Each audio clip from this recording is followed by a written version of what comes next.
ಆನೇಕಲ್ ತಾಲೂಕಿನ ಚಂದಾಪುರದಲ್ಲಿ ಡಾಕ್ಟರ್ ಓಸಿಸ್ ಸಂಸ್ಥೆಯ ವತಿಯಿಂದ ಪಿಯುಸಿ ಪರೀಕ್ಷೆಯ ನಂತರ ವೈದ್ಯಕೀಯ ತರಗತಿಗಳಿಗೆ ವಿದೇಶದಲ್ಲಿ ಸೇರ್ಪಡೆಯಾದ ವಿದ್ಯಾರ್ಥಿಗಳಿಗೆ ಪ್ರತಿಭಾ ಪುರಸ್ಕಾರ ಕಾರ್ಯಕ್ರಮವನ್ನು ಭಾನುವಾರ ಆಯೋಜಿಸಲಾಗಿತ್ತು. ವೈದ್ಯ ಉತ್ಸವ ಕಾರ್ಯಕ್ರಮದ ಅಡಿಯಲ್ಲಿ ವಿದ್ಯಾರ್ಥಿಗಳಿಗೆ ಪ್ರತಿಭಾ ಪುರಸ್ಕಾರ ನೀಡಲಾಯಿತು. ಪ್ರಥಮ ಬಹುಮಾನ 5 ಲಕ್ಷ, ದ್ವಿತೀಯ ಬಹುಮಾನ 3 ಲಕ್ಷ ಮತ್ತು ತೃತೀಯ ಬಹುಮಾನ 2 ಲಕ್ಷ ನೀಡಲಾಯಿತು. ಪದ್ಮಶ್ರೀ ಪ್ರಶಸ್ತಿ ಪುರಸ್ಕೃತೆ ವಿಜಯಲಕ್ಷ್ಮಿ ದೇಶಮಾನೆ ಮಾತನಾಡಿ, ವೈದ್ಯಕೀಯ ಕ್ಷೇತ್ರದಲ್ಲಿ ಕೃತಕ ಬುದ್ಧಿಮತ್ತೆಯ ಉಪಯೋಗ ಹೆಚ್ಚಾಗಬೇಕು. ಇದರಿಂದಾಗಿ ವೈದ್ಯ ವೃತ್ತಿಯ ಮಹತ್ವ ಹೆಚ್ಚಾಗುತ್ತದೆ. ವೈದ್ಯಕೀಯ ವೃತ್ತಿ ಅತ್ಯಂತ ಶ್ರೇಷ್ಠವಾದ ವೃತ್ತಿಯಾಗಿದೆ. ಹಾಗಾಗಿ ವೈದ್ಯರು ಸೇವೆಯತ್ತ ಗಮನ ಹರಿಸಬೇಕು. ಈ ನಿಟ್ಟಿನಲ್ಲಿ ವಿದ್ಯಾರ್ಥಿಗಳು ಸೇವಾ ಮನೋಭಾವನೆಯನ್ನ ಬೆಳೆಸಿಕೊಳ್ಳಬೇಕೆಂದರು. ಶಾಸಕ ಬಿ ಶಿವಣ್ಣ ಮಾತನಾಡಿ, ವಿದ್ಯಾರ್ಥಿಗಳು ಶೈಕ್ಷಣಿಕ ಚಟುವಟಿಕೆಗಳಲ್ಲಿ ಪಾಲ್ಗೊಳ್ಳುವುದರ ಜೊತೆಗೆ ಸಂಸ್ಕೃತಿ ಮತ್ತು ಸಂಸ್ಕಾರವನ್ನ ಬೆಳೆಸಿಕೊಳ್ಳಬೇಕು. ಇತ್ತೀಚಿನ ದಿನಗಳಲ್ಲಿ ವಿದ್ಯಾವಂತರೇ ನಮ್ಮ ತಂದೆ ತಾಯಿಯನ್ನ ವೃದ್ಧಾಶ್ರಮಕ್ಕೆ ಸೇರಿಸುತ್ತಿರುವುದು ದುಃಖದ ಬೆಳವಣಿಗೆಯಾಗಿದೆ. ವೈದ್ಯಕೀಯ ತರಗತಿಗಳಿಗೆ ಪ್ರವೇಶ ಪಡೆದಿರುವ ವಿದ್ಯಾರ್ಥಿಗಳು ಭಾರತ ದೇಶಕ್ಕೆ ಹೆಸರು ಬೇಕು ಎಂದರು. ಡಾಕ್ಟರ್ ಓಸಿಸ್ ಸಂಸ್ಥೆಯ ಮುಖ್ಯಸ್ಥ ಹರಿನರೇಂದ್ರ ಮಾತನಾಡಿ, ಡಾಕ್ಟರ್ ಓಸಿಸ್ ಸಂಸ್ಥೆಯ ವತಿಯಿಂದ ಪ್ರತಿ ವರ್ಷ 150 ವಿದ್ಯಾರ್ಥಿಗಳು ವೈದ್ಯಕೀಯ ತರಗತಿಗಳಿಗಾಗಿ ವಿದೇಶಕ್ಕೆ ತೆರಳುತ್ತಾರೆ. 6 ವರ್ಷಗಳು ಸಹ ಸಂಸ್ಥೆಯು ಅವರೊಂದಿಗಿದ್ದು ವಿದೇಶದಲ್ಲಿ ಯಾವುದೇ ತೊಂದರೆಯಾಗದಂತೆ ನೋಡಿಕೊಳ್ಳಲಾಗುವುದು. ಉತ್ತಮ ಸೇವೆ ನೀಡುತ್ತಿರುವುದರಿಂದ ಪ್ರತಿ ವರ್ಷ ವಿದ್ಯಾರ್ಥಿಗಳ ಸಂಖ್ಯೆ ಹೆಚ್ಚಾಗುತ್ತದೆ. ಗ್ರಾಮೀಣ ಪ್ರದೇಶದಲ್ಲಿ ವೈದ್ಯರು ಹೆಚ್ಚಾಗಬೇಕು. ಈ ನಿಟ್ಟಿನಲ್ಲಿ ನೀಟ್ ಪರೀಕ್ಷೆಯಲ್ಲಿ ಎಲ್ಲರಿಗೂ ವೈದ್ಯರಾಗುವ ಅವಕಾಶ ಸಿಗುವುದಿಲ್ಲ. ಹಾಗಾಗಿ ವಿದೇಶಗಳಲ್ಲಿ ಅವಲಂಬನೆಯಾಗಬೇಕೆಂದರು. ಡಾಕ್ಟರ್ ಓಸಿಸ್ ಸಂಸ್ಥೆಯ ಸಿಇಒ ಡಾಕ್ಟರ್ ಭಾಗ್ಯಶ್ರೀ ಹರಿ, ಹಿರಿಯ ವೈದ್ಯ ಡಾಕ್ಟರ್ ಪ್ರಸನ್ನ ರಾಜು ಉಪಸ್ಥಿತರಿದ್ದರು.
परमानंदन तन गणपति भावये निराकार मूलार ओंकार गजवदनं परमं परमानंदन तन Ganpati भावये.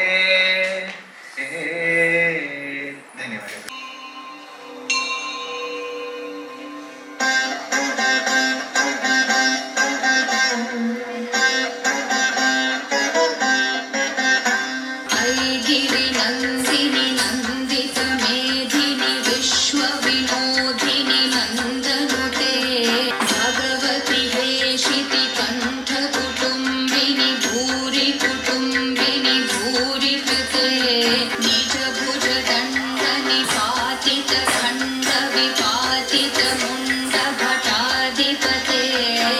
Dr. Overseas conducts scholarship exams Vaidya Sikshana every year to provide scholarship to top-ranked students with prize money up to 5 lakhs rupees to support their medical journey.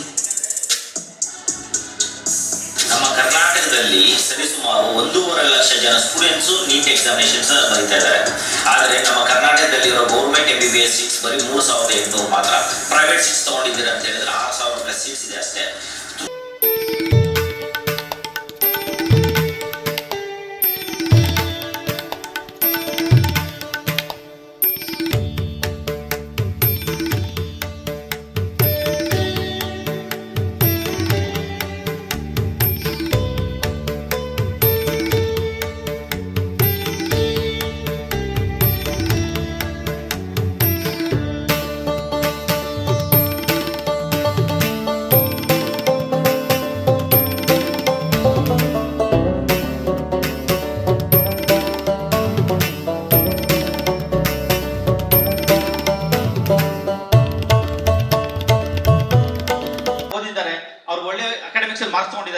ಅವಾಗೆಲ್ಲ ಒಂದು ಸ್ಕಾಲರ್ಶಿಪ್ಸ್ ಕೊಡುವ ಅಂತ ಒಂದು ಕಾರ್ಯಕ್ರಮಕ್ಕೆ ಮಾಡ್ತಾ ಇರೋದ್ರಿಂದ ನಮ್ಗೆಲ್ಲರೂ ಖುಷಿ ಆಗ್ತಾ ಇದೆ.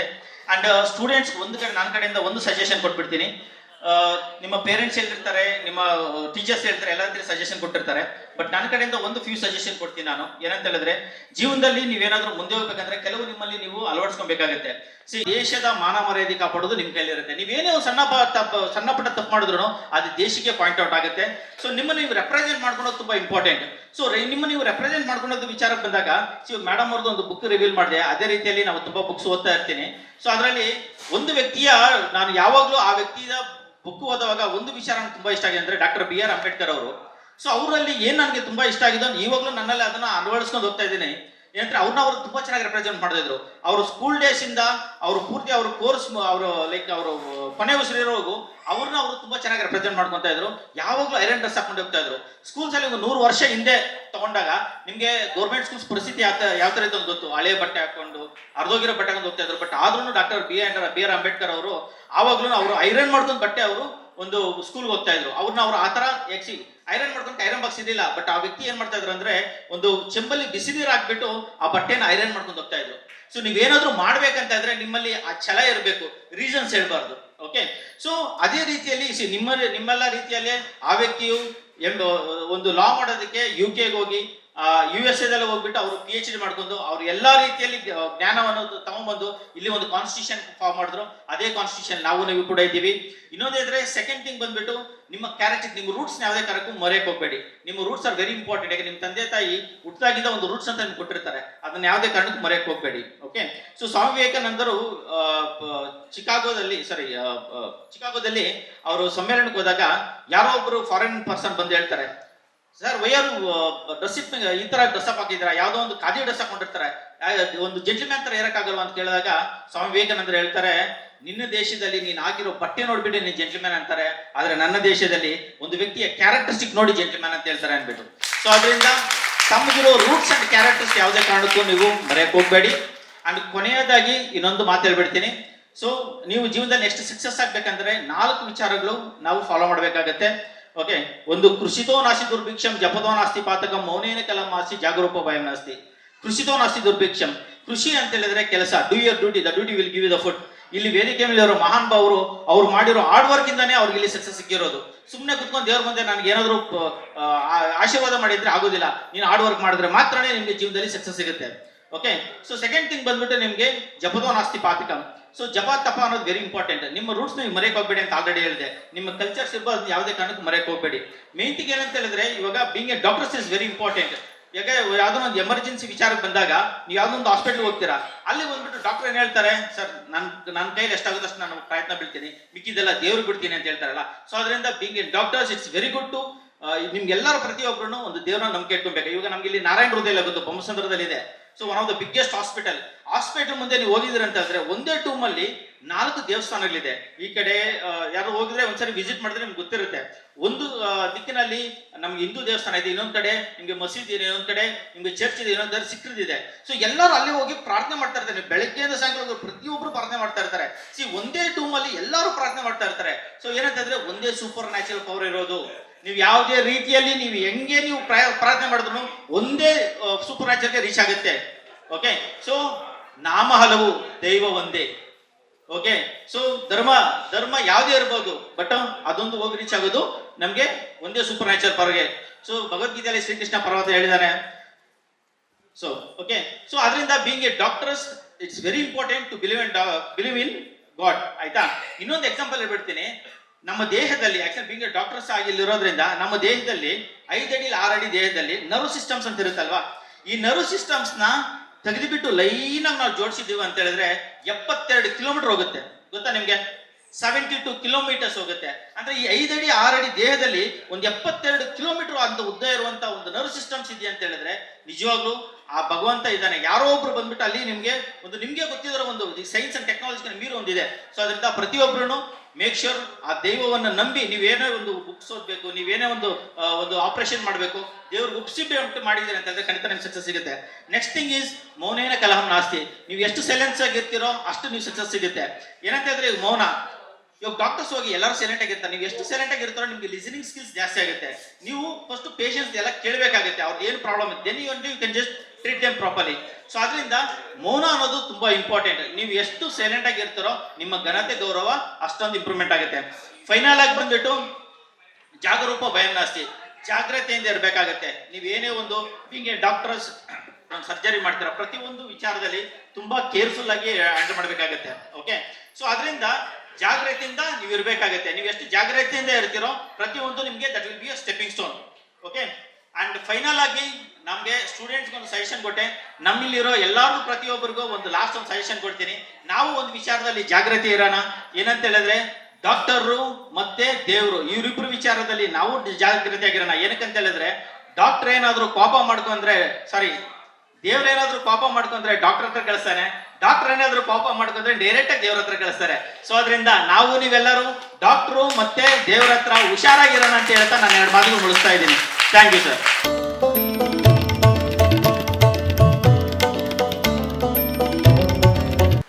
ಈ ಸಂದರ್ಭದಲ್ಲಿ ಈಗಾಗಲೇ ನಮ್ಮ ನರೇಂದ್ರ ಅವರು ತುಂಬ ಚೆನ್ನಾಗಿ ಹೇಳ್ತಾ ಇದ್ರು, ತಮ್ಮ ಕರ್ತವ್ಯ ಏನು, ನಾವು ಯಾವ ರೀತಿಯಾಗಿ ನಡ್ಕೋಬೇಕು, ಯಾವ ರೀತಿಯಾಗಿ ಇರಬೇಕು ಅನ್ನುವಂಥದ್ದು. ಇವತ್ತು ನಾವೆಲ್ಲರೂ ಕೂಡ ತುಂಬ ಕಷ್ಟದಿಂದ ಬಂದಿರ್ತಕ್ಕಂಥವ್ರು. ನಾವು ಶಾಲೆಗೆ ಹೋಗಿ, ನಾವೆಲ್ಲ ಕನ್ನಡ ಮೀಡಿಯಂ ಓದಿದವರು, ನಾವು ಶಾಲೆಗೆ ಹೋಗಿ ಬಂದರೆ ಸಾಯಂಕಾಲ ತುಂಬ ಹೊಟ್ಟೆ ಹಸಿವಿನಿಂದ ಊಟ ಇಲ್ಲದ ಏನು ಮಾಡ್ತಾ ಇದ್ವಿ ಅಂದರೆ ತೋಟಗಳ ಕಡೆ ಹೋಗ್ತಾ ಇದ್ವಿ. ಚೇಪೆಕಾಯಿ, ಸೌತೆಕಾಯಿ, ಅದು ಇದು ಟೊಮೊಟೊ ಅದು ಇದು ತಿನ್ನೋಕ್ಕೆ. ಅಂದರೆ ನಾವು ಈ ಥರ ಆಗ್ತೀವಂತ ನಮ್ಮ ಕನಸು ಮನಸ್ಸಲ್ಲೂ ತಿಳ್ಕೊಂಡಿರಲಿಲ್ಲ. ಆದರೆ ಇವತ್ತು ನರೇಂದ್ರ ಅವ್ರು ಹೇಳ್ದಂಗೆ ನಮ್ಮ ದೇವರು ಮೇಲ್ಗಡೆ ಇರ್ತಕ್ಕಂಥ ಒಂದು ಶಕ್ತಿ ನಮಗೆ ಹೆಚ್ಚಿನ ಒಂದು ಸಹಕಾರವನ್ನು ಕೊಟ್ಟು ಇವತ್ತು ನಾವು ಕೂಡ ಒಂದು ಜನಸಾಮಾನ್ಯರಲ್ಲಿ ಗುರುತಿಸ್ಕೊಳ್ಳುವಂಥ ಒಂದು ವ್ಯಕ್ತಿಗಳಾಗಿದ್ದೀವಿ ಅಂದರೆ ಅದು ದೇವರು ಮತ್ತು ಜನರ ಒಂದು ಸಹಕಾರದಿಂದ, ನಮ್ಮ ಒಂದು ವೈಯಕ್ತಿಕವಾಗಿ ಏನೂ ಇರೋದಿಲ್ಲ. ಇವತ್ತು ತಾವೆಲ್ಲರೂ ಕೂಡ MBBS ಮಾಡಲಿಕ್ಕೆ ಅಬ್ರಾಡ್ಗೆ ಹೋಗ್ತಾ ಇದ್ದಾರೆ. ಅದು ಎಷ್ಟು ಕಷ್ಟಪಟ್ಟು MBBS ಲೆವೆಲ್ಗೆ ನಿಮ್ಮ ತಂದೆ ತಾಯಿಗಳು ನಿಮ್ಮನ್ನು ಸಾಕಿ ಸಲಹೆ ನಿಮ್ಮನ್ನು ಈ ಹಂತಕ್ಕೆ ತಂದಿದ್ದಾರೆ. ಅವರು ಏನು ಗುರಿ, ಅವರ ಮನಸ್ಸಲ್ಲಿ ಏನಿರ್ತದೆ ಅಂದರೆ ನನ್ನ ಮಕ್ಕಳು ಹಂಗಾಗಬೇಕು, ಹಿಂಗಾಗಬೇಕು, ಈ ಥರ ಆಗಬೇಕು ಅನ್ನುವಂಥ ಒಂದು ಚಿಂತನೆಯನ್ನು ಮಾಡಿ ತುಂಬ ಕಷ್ಟಪಟ್ಟು ನಿಮ್ಮನ್ನು ಈ ಮಟ್ಟಕ್ಕೆ ತಂದಿದ್ದಾರೆ. ಮೊದಲನೇದಾಗಿ ತಾವು ಮಾಡುವಂಥ ಒಂದು ಕೆಲಸ ಏನಂತ ಹೇಳಿದ್ರೆ, ನಾವು ಇತ್ತೀಚಿನ ದಿನಗಳಲ್ಲಿ ನೋಡ್ತಾ ಇದ್ದೇವೆ, ತುಂಬ ಎಜುಕೇಟೆಡ್ಸೇನೆ ಇವತ್ತು ತಂದೆ ತಾಯಿಗಳನ್ನ ವೃದ್ಧಾಶ್ರಮದಲ್ಲಿ ಬಿಡುವಂಥ ಒಂದು ವ್ಯವಸ್ಥೆ ಇವತ್ತು ಜಾಸ್ತಿ ನಡೀತಾ ಇದೆ. ಡಿಗ್ರಿ ಮಾಡಿರ್ತಾರೆ, ಡಿಗ್ರಿ ಎಲ್ಲಿಂದ ಮಾಡಿದ್ರು ಅನ್ನೋಂಥದ್ದು ಮರ್ತೋಗ್ತಾರೆ. ಆದರೆ ಡಿಗ್ರಿ ಮಾಡಿದ್ದಾದ್ಮೇಲೆ ಅವ್ರ ಕೆಲಸ ಸಿಕ್ಕಿದಾದ್ಮೇಲೆ ತಂದೆ ತಾಯಿಗಳು ಅವರು ಕೂಲಿ ಮಾಡಿ ನಾಲಿ ಮಾಡಿ ಮತ್ತೆ ಅವರು ದುಡಿದು ತಮ್ಮನ್ನ ಈ ಮಟ್ಟಕ್ಕೆ ತಂದಿರ್ತಾರೆ. ಆದರೆ ಅದೆಲ್ಲನೂ ಕೂಡ ಮರ್ತೋಗ್ಬಿಟ್ಟು ಮುಂದೆ ಏನು ಮಾಡ್ತಾರೆ ಅಂತ ಹೇಳಿದ್ರೆ ತಂದೆ ತಾಯಿನ ವೃದ್ಧಾಶ್ರಮಕ್ಕೆ ಸೇರಿಸುವಂಥ ಒಂದು ವ್ಯವಸ್ಥೆ ಇತ್ತೀಚಿನ ದಿನಗಳಲ್ಲಿ ಹೆಚ್ಚು ನಡೀತಾ ಇದೆ. ತುಂಬ ನೋವಿನ ಸಂಗತಿ. ಆದರೆ ಯಾರಿವತ್ತು ವೃದ್ಧಾಶ್ರಮಕ್ಕೆ ಸೇರಿಸುವಂಥ ಒಂದು ನಮ್ಮ ಪ್ರಜೆಗಳಿದ್ದಾರೆ, ಅವರು ಕೂಡ ವೃದ್ಧರಾಗ್ತಾರೆ, ಮುಂದಿನ ದಿನಗಳಲ್ಲಿ ಅವರು ವೃದ್ಧರಾಗ್ತಾರೆ ಅನ್ನುವಂಥ ಒಂದು ಚಿಂತನೆ ಅವ್ರ ಮೈಂಡ್ಸಲ್ಲಿ ಬರ್ತಾ ಇಲ್ಲ. ಅವ್ರ ಮಕ್ಕಳು ಕೂಡ ಅದೇ ಥರ ಮಾಡ್ತಾರೆ.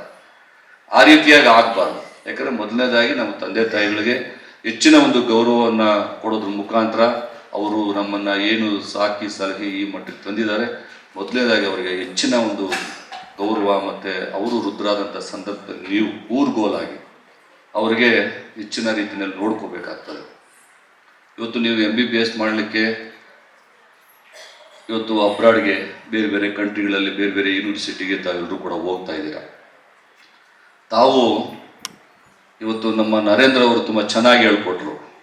ಮೊದಲನೇದಾಗಿ ನೀವು ಯಾರೋ ಒಬ್ಬರು ಒಂದು ಸಣ್ಣ ತಪ್ಪು ಮಾಡಿದಾಗ ಅವನು ಇಂಡಿಯಾದವನು ಅಂತೇಳಿ ಅವ್ರನ್ನ ಟೀಕೆ ಮಾಡುವಂಥದ್ದು ಆಗ್ತದೆ. ಅಲ್ಲಿ ನೀವು ಹೋಗಿರ್ತಕ್ಕಂಥದ್ದು ವಿದ್ಯಾಭ್ಯಾಸವನ್ನು MBBS ಮಾಡಬೇಕು. ನಾವು ಮುಂದಿನ ದಿನಗಳಲ್ಲಿ ನಮ್ಮ ದೇಶಕ್ಕೆ, ನಮ್ಮ ತಂದೆ ತಾಯಿಗಳಿಗೆ, ನಾವು ಹುಟ್ಟಿರ್ತಕ್ಕಂಥ ಊರಿಗೆ ಹೆಸರನ್ನು ತರಬೇಕು ಅನ್ನುವಂಥ ಒಂದು ಉದ್ದೇಶದಿಂದ ಹೋಗಿರ್ತೀರ. ಯಾವುದೇ ಒಂದು ಕೆಲಸ ಮಾಡಬೇಕಂತ ಹೇಳಿದ್ರೆ ನಾವು ಮೊದಲನೇದಾಗಿ ನೀವು ಛಲದಿಂದ ಏನು ಬೇಕಾದ್ರೂ ಮಾಡ್ಬೋದು. ಯಾವುದು ಕೂಡ ಅಸಾಧ್ಯ ಅನ್ನುವಂಥ ಒಂದು ಪದ ಮನುಷ್ಯನ ಜೀವನದಲ್ಲಿ ಯಾವುದೂ ಇಲ್ಲ. ಅಸಾಧ್ಯ ಯಾವುದಾದ್ರೂ ಇದೆ ಅಂತ ಹೇಳಿದ್ರೆ ಸಾವನ್ನ ಉಳಿಸ್ಲಿಕ್ಕೆ ಸಾಧ್ಯ ಇಲ್ಲ, ಅದೊಂದೇ ಅಸಾಧ್ಯ. ಇನ್ನೆಲ್ಲಾನು ಕೂಡ ಮಾಡಲಿಕ್ಕೆ ಸಾಧ್ಯ ಇದೆ. ಅಂತ ಒಂದು ಶಕ್ತಿ ಮನುಷ್ಯನಲ್ಲಿದೆ. ಆ ಒಂದು ಶಕ್ತಿನ ತಾವು ಉಪಯೋಗಿಸ್ಕೊಂಡು ನೀವು ಏನು ಮಾಡಲಿಕ್ಕೆ ಹೊರಟಿದ್ದೀರಾ ಅದನ್ನು ಚಾಚು ತಪ್ಪದೆ ಚಾಲೆಂಜ್ ತಗೊಂಡು ತಾವು ಇಟ್ಟಿರ್ತಕ್ಕಂಥ ಗುರಿಯನ್ನು ಮುಗಿಸುವಂಥದ್ದು ನಿಮ್ಮ ಜವಾಬ್ದಾರಿ ಇರ್ತದೆ. ಅದರಲ್ಲಿ ಅಡೆತಡೆಗಳು ಬರ್ತವೆ, ಕಷ್ಟ ಬರ್ತದೆ. ನಾನು ತುಂಬ ನೋಡಿದ್ದೀನಿ, ಎಷ್ಟೋ ಜನ ನಮ್ಮ ದಿನನಿತ್ಯ ಬರ್ತಾ ಇರ್ತಾರೆ, ನಮ್ಮ ಮಕ್ಳಿಗೆ ಫೀಸ್ ಕಟ್ಟೋದಕ್ಕೆ ಕಾಸಿಲ್ಲ, ಮತ್ತು ನಮ್ಮ ಮಕ್ಳಿಗೆ ಬುಕ್ ಇಲ್ಲ, ಬಟ್ಟೆ ಇಲ್ಲ, ಅದಿಲ್ಲ, ಇದು ದಿನನಿತ್ಯ ನೋಡ್ತಾ ಇರ್ತೀವಿ ನಾವು. ಅಂಥ ಒಂದು ಸಮಸ್ಯೆಗಳನ್ನು ಹೊತ್ತು ತಂದೆ ತಾಯಿಗಳು ಮಕ್ಕಳನ್ನ ಕರ್ಕೊಂಡ್ಬರ್ತಾರೆ. ಮತ್ತು ಮಕ್ಕಳು ಕೂಡ, ಸಾರ್ ನಾನು ಈ ಥರ ಓದ್ತಾ ಇದ್ದೀನಿ, PUC ಓದ್ತಾ ಇದ್ದೀನಿ, ನನಗೆ ಫೀಸ್ ಕಟ್ಟಲಿಕ್ಕೆ ಕಾಸಿಲ್ಲ, ಮತ್ತು ನನಗೆ ಬುಕ್ಸ್ ಇಲ್ಲ, ನಾನು ಹಾಸ್ಟೆಲ್ಗೆ ಸೇರ್ಕೋಬೇಕು, ಅಲ್ಲಿ ಇಲ್ಲಿ ಅಂದರೆ ಆ ಥರ ಎಷ್ಟು ಕಷ್ಟ ಇರ್ತದೆ ಒಂದು ವ್ಯವಸ್ಥೆ ನಾವು ಮುಂದೆ ಬರಲಿಕ್ಕೆ ಅಂತೇಳಿ. ಅದಕ್ಕೋಸ್ಕರ ನಿಮ್ಮ ಜೀವನದಲ್ಲಿ ನಿಷ್ಠೆ, ನಿಯತ್ತು, ಪ್ರಾಮಾಣಿಕತೆ ಮತ್ತು ಕಷ್ಟ ಅಂದರೆ ಕಷ್ಟಪಡುವಂಥದ್ದು, ಆ ಒಂದು 4 ತತ್ವಗಳನ್ನು ತಮ್ಮ ಜೀವನದಲ್ಲಿ ಅಳವಡಿಸ್ಕೋಬೇಕು. ನಿಷ್ಠೆಯಿಂದ ನಿಯತ್ತಾಗಿ ಪ್ರಾಮಾಣಿಕವಾಗಿ ನಾವು ಕೆಲಸ ಮಾಡಿದ್ರೆ ದೇವರು ಯಾರು ಕೈ ಹಿಡಿದಿಲ್ಲ ಅಂದರೂ ಕೂಡ ನಮ್ಮ ದೇವ್ರ ಕೈ ಹಿಡಿತಾನೆ. ಅದನ್ನು ತಾವು ಅರ್ಥ ಮಾಡ್ಕೋಬೇಕು. ಆ ಒಂದು ನಿಟ್ಟಿನಲ್ಲಿ ತಾವೆಲ್ಲರೂ ಕೂಡ ತಮ್ಮ ಒಂದು ಜೀವನದ ಮುಂದಿನ ಗುರಿಯನ್ನು ಸಾಧಿಸುವಂಥದ್ದಕ್ಕೆ ತಾವೆಲ್ಲರೂ ಕೂಡ ಹೋಗಬೇಕು. ನಾನು ಕೂಡ ಎಷ್ಟೋ ಜನ ಬರ್ತಾರೆ, ಪಾಪ MBBS ಮಾಡಬೇಕು ಸರ್, ಇಂಜಿನಿಯರಿಂಗ್ ಮಾಡಬೇಕು, ನನಗೆ ತುಂಬ ಕಷ್ಟ, ನನಗೆ ಲೋನ್ ಕೊಡಿಸಿ, ಇದರಲ್ಲಿ ಬ್ಯಾಂಕಲ್ಲಿ ಲೋನ್ ಕೊಡಿಸಿ, ಇಲ್ಲ ಸರ್ಕಾರದಿಂದ ನಮಗೆ ಹೆಚ್ಚಿನ ಒಂದು ಸಹಕಾರವನ್ನು ಕೊಡಿಸಿ ಅಂತೇಳಿ ಎಷ್ಟೋ ಜನ ಬರ್ತಾ ಇರ್ತಾರೆ.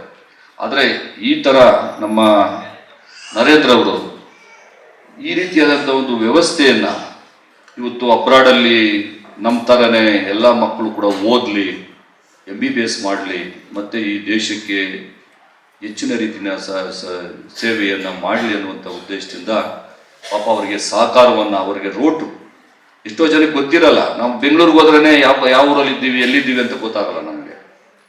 ಎಷ್ಟೋ ಜನಕ್ಕೆ ಗೊತ್ತೇ ಇರೋದಿಲ್ಲ.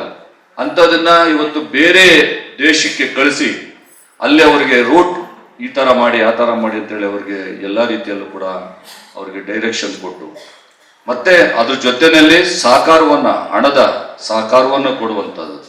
ಎಷ್ಟೋ ಜನ ಇವತ್ತು ನಮ್ಮ ಕಣ್ಣು ಮುಂದೆ ಸಾವಿರಾರು ಕೋಟಿ, ಲಕ್ಷಾಂತರ ಕೋಟಿ ಹೊಂದಿರ್ತಕ್ಕಂಥ ಈ ಸಮಾಜದಲ್ಲಿ ದುಡಿದು ಎಷ್ಟೋ ಲಕ್ಷಾಂತರ ಕೋಟಿ ಇಟ್ಕೊಂಡಿರ್ತಕ್ಕಂಥವ್ರು ಅವರೇನಿದ್ರು ಕೂಡ ಲೆವೆಲ್ ಆಗಿ ಅವರು ರಾಜ ರೀತಿಯಲ್ಲಿ ಜೀವನ ಮಾಡುವಂಥ ಪ್ರವೃತ್ತಿಯನ್ನು ಬೆಳೆಸ್ಕೊಂಡಿರ್ತಾರೆ. ಆದರೆ ಇಂಥ ಮನೋಭಾವ ಬಂದಿರಲ್ಲ. ನಾವು ಇನ್ನೊಬ್ರಿಗೆ ಸಹಾಯ ಮಾಡಬೇಕು, ಅವರು ನಮ್ಮಿಂದ ಇನ್ನೊಬ್ಬರು ಒಂದಷ್ಟು ಜನ ಬದುಕಬೇಕು, ಮತ್ತು ಅವರು ಕೂಡ ಜೀವನದಲ್ಲಿ ಒಳ್ಳೆಯ ಹೆಸರನ್ನ ಪಡಿಬೇಕು, ಅವರು ವಿದ್ಯಾವಂತರಾಗಬೇಕು ಅನ್ನುವಂಥ ಒಂದು ಹೆಸರನ್ನ ಇಟ್ಕೊಂಡು ಈ ಒಂದು ರೀತಿಯಾಗಿ ಡೈರೆಕ್ಷನ್ ಕೊಟ್ಟು ಅವರನ್ನು MBBS ಮಾಡಬೇಕು ಅಂತೇಳಿ ಅವರಿಗೆ ಫೀಸ್ ಸಮೇತ ಕಟ್ಟಿ ಮಾಡುವಂಥದ್ದು ಇದೆಯಲ್ಲ. ಇವತ್ತು ನಾನು ಹೇಳ್ತೀನಿ, ಎಷ್ಟೋ ಜನ ಇದ್ದಾರೆ. ಇವತ್ತು ನಮ್ಮ ಕಿರಣ್ ಮಜುಮ್ದಾರ್ ಇರ್ಬೋದು, ನಮ್ಮ ಬೇರೆ ಬೇರೆ ರೀತಿಯಾಗಿ ಇವತ್ತು ಹಣವಂತರು ಸುಮಾರು ಜನ ಇದ್ದಾರೆ. ಅವ್ರ ಹೆಸರುಗಳು ಹೇಳ್ತಾ ಹೋದ್ರೆ ತುಂಬ ಜನ ಇದ್ದಾರೆ. ಆದರೆ ಅವ್ರು ಯಾರು ಕೂಡ ಸಣ್ಣದಾಗಿ ಏನೋ ತೋರ್ಪಡಿಸ್ಕೊಳ್ಳೋಕ್ಕೋಸ್ಕರ ಏನು ನಾನಿಂತ ಏನೋ ಮಾಡ್ತಾ ಇದ್ದೀನಿ ಅಂತೇಳಿ ಅದನ್ನು ಮಾಧ್ಯಮದ ಮುಖಾಂತರ ತೋರ್ಪಡಿಸ್ಕೊಳ್ಳೋಕೆ ಮಾಡ್ತಾರೆ.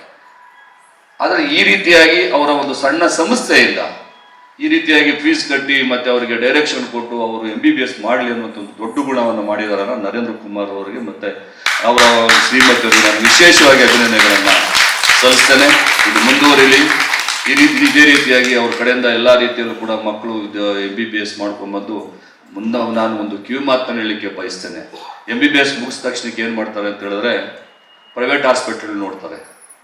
ನಮ್ಮ MBBS ಸ್ಟೂಡೆಂಟ್ಸ್ ತುಂಬ ಜನ ಪಾಸ್ ಆಗಿರ್ತಕ್ಕಂಥವ್ರು ಏನಂತ ಹೇಳಿದ್ರೆ ಅಲ್ಲಿ ಅವ್ರಿಗೆ ಜಾಸ್ತಿ ಸ್ಯಾಲರಿ ಸಿಗುತ್ತೆ, ಮತ್ತು ಒಂದು ಆಪರೇಷನ್ ಮಾಡಿದ್ರೆ ಅವ್ರಿಗೆ ಜಾಸ್ತಿ ದುಡ್ಡು ಸಿಗುತ್ತೆ. ಗೌರ್ಮೆಂಟ್ ಹಾಸ್ಪಿಟ್ಲಿಗೆ ಹೋದರೆ ನಾವೇನು ಅಲ್ಲೇನು ಸಿಗೋದಿಲ್ಲ ಅನ್ನುವಂಥ ಒಂದು ಚಿಂತನೆ ಇಟ್ಕೊಂಡಿರ್ತಾರೆ. ಮೊದಲನೇದಾಗಿ ನಾವು ಬಂದಿರತಕ್ಕಂಥ ದಾರಿ, ನರೇಂದ್ರ ಹೇಳ್ತಾ ಇದ್ರು, ನಾವು ಬಂದಿರತಕ್ಕಂಥ ದಾರಿನ ಯಾವತ್ತೂ ಮರಿಬಾರ್ದು. ನಾವು ಬಂದಿರತಕ್ಕಂಥದ್ದು ಬಡತನದಿಂದ ಬಂದು ಇವತ್ತು ಆ ಒಂದು ಹುದ್ದೆಯನ್ನು ಅಲಂಕರಿಸಿರ್ತೀವಿ, MBBS ಮಾಡಿರ್ತೀವಿ.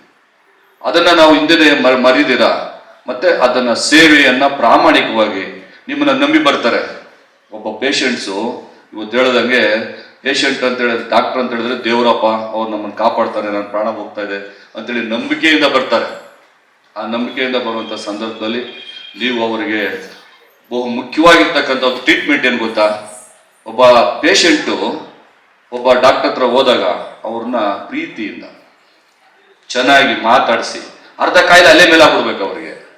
ಆ ರೀತಿಯಾಗಿ ಪ್ರೀತಿಯಿಂದ ಚೆನ್ನಾಗಿ ಮಾತಾಡಿಸಿ ಅವರನ್ನ ಚೆನ್ನಾಗಿ ಆರೈಕೆ ಮಾಡಿಬಿಟ್ರೆ ಅದರಲ್ಲಿ ಅರ್ಧ ಕಾಯಿಲೆ ಮೇಲೆ ಆಗ್ಬಿಡ್ತೈತೆ. ಅವ್ರಿಗೆ ಏನೋ ಒಂಥರ ಧೈರ್ಯ ಬಂದ್ಬಿಡ್ತದೆ ಪೇಷಂಟ್ಗೆ.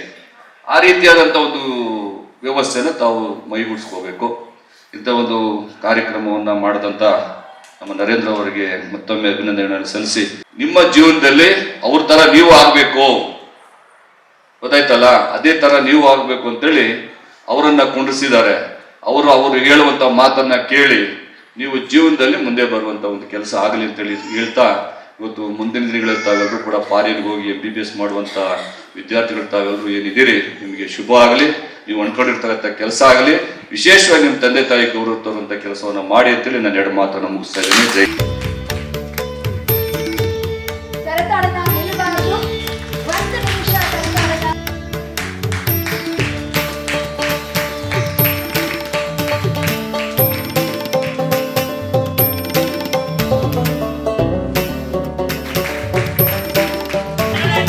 ಈ ಫೋಟೋ ಸೆಷನ್ ಅಲ್ಲಿ ಪಾಲ್ಗೊಂಡಿದ್ದಾರೆ.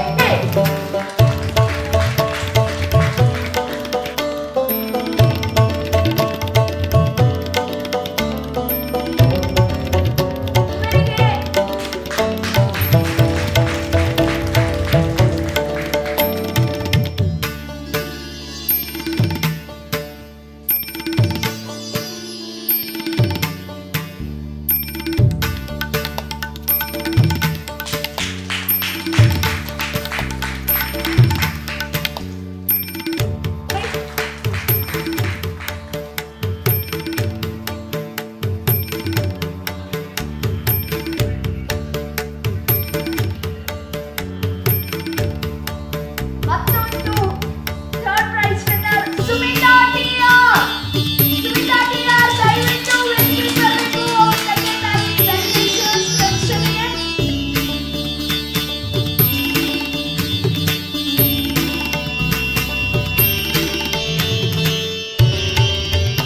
Last but not the least, the last third prize winner, can I request Nancy Truppi to please join us? Nancy Truppi to please join.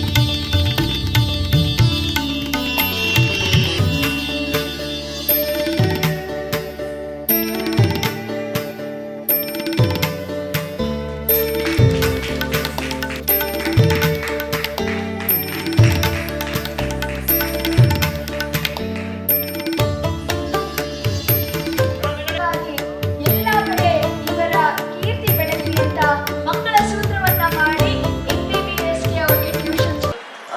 Great idea sir, very great idea. ಇಲ್ಲಿ ಹೋದ್ರೆ ನಮಗೆ ಎಲ್ಲಿ ಹೋಗ್ಬೇಕು, ಎಲ್ಲಿ turn ತಗೋಬೇಕು, ಅಬ್ರಾಡಲ್ಲಿ ಏನು ಗೊತ್ತಾಗೋದಿಲ್ಲ. ನನಗೆ ಕೇರ್ ಮಾಡಲಿಕ್ಕೆ ವಿದ್ಯಾ ಅವ್ರಿಗೆ ಕಳಿಸಿದ್ದಾರೆ ಸರ್ ಅವ್ರ ಮ್ಯಾನೇಜ್ಮೆಂಟಿಂದ.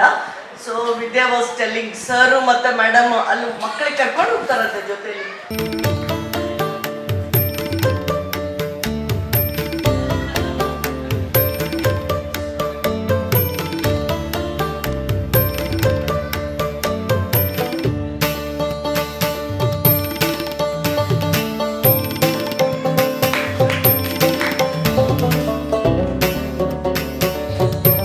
ನಮ್ಮೊಂದಿಗೆ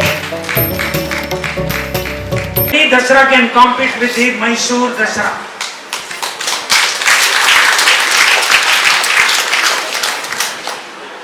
And Vijay Rashmi. And madam's name is? What is madam's name? Having a journey to become best doctors.